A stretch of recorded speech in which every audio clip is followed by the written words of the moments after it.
ሰላም እንደምን አላችሁ ውድ የዶክተር ሚሊየን ሄልዝ ቲፕስ ተከታታዮች ሲጋራ ማጨስ ብዙ የጤና ችግር ሊያስከትል ይችላል ለመሆኑ ሲጋራ ማጨስ ምን አይነት የጤና ችግር ሊያስከትል ይችላል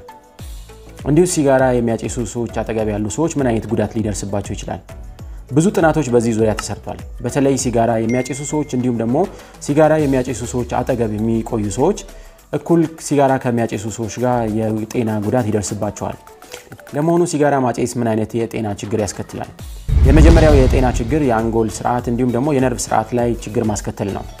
ሲጋራ በውስጡ ብዙ አይነት ኬሚካሎች በተለይ ኒኮቲን ምንለው የኬሚካል አይነት ሙዳችንን በመቀያየር ይታወቃል ኒኮቲን ሙዳችን ጥሩ እንዲሆን ያደርጋል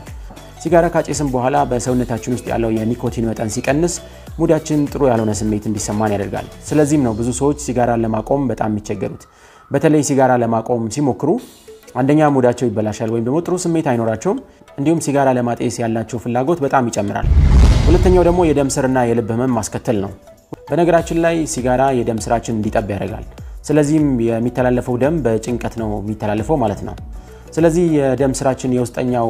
ግርግዳ ላይ ከፍተኛ የሆነ ጫና ያድራል ይህ በቀላሉ የደም ግፊት የማስከተል እንዲሁም ደግሞ የደም መርጋት የማስከተል ሁኔታ ሊያስከትል ይችላል እንዲሁም ታዲያ ከዚህ ግፊት ጋር ተያይዞ ይችላል ወይም ደግሞ የስትሮክ ህመም ሊከሰት ይችላል ሶስተኛው ደግሞ የመተንፈሻ አካል ችግር ወይም ደግሞ የሳምባ ህመም ነው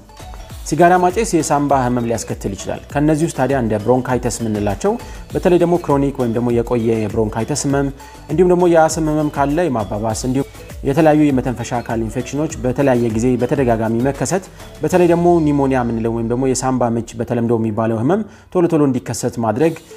እንዲሁም ጎሮራችን እንዲደርቅ ወይም አክታችን እንዲደርቅ በማድረግ ሳል ማስከተል የተለመዱ የጤና ችግሮች ናቸው ሰዎች ሲጋራ ለማቆም ሲሞክሩ ወይም ደግሞ ለተወሰኑ ጊዜ ሲጋራን ማጨስ ካቆሙ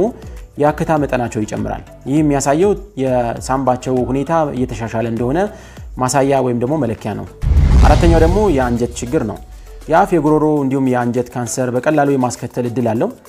የጥርስ መጥቆር እንዲሁም ደግሞ የምራቅ መድረቅ የአፍ መድረቅ ሌሎች ምልክቶች ናቸው እንዲሁም በጊዜ ሂደት ለሁለተኛው አይነት የስኳር ህመም የመዳረግ እድል አለው አራተኛው ደግሞ የቆዳ የጥፍር እንዲሁም የፀጉር ችግር ማስከተል ነው በነገራችን ላይ ሲጋራ የሚያጨሱ ሰዎች ከማያጨሱ ሰዎች አንፃር ስንወስድ በጥፍርና በፀጉር ፈንገስ የመጠቃት እድላቸው በጣም ሰፊ ነው እንዲሁም በቀላሉ የቆዳ ካንሰር ከሰት እድሉ ሰፊ ነው እንዲሁም ሲጋራ የሚያጨሱ ሰዎች በቀላሉ መላጣ የመሆን ፀጉራቸው የመሳሳት እድል ይኖራቸዋል እንዲሁም ደግሞ ሽበት ያስከትላል አምስተኛውና የመጨረሻው ደግሞ የፍትወት ፍላጎት ላይ ለውጥ ማምጣት ነው ይህ ችግር ሁለቱም ጾታዎች ላይ ይከሰታል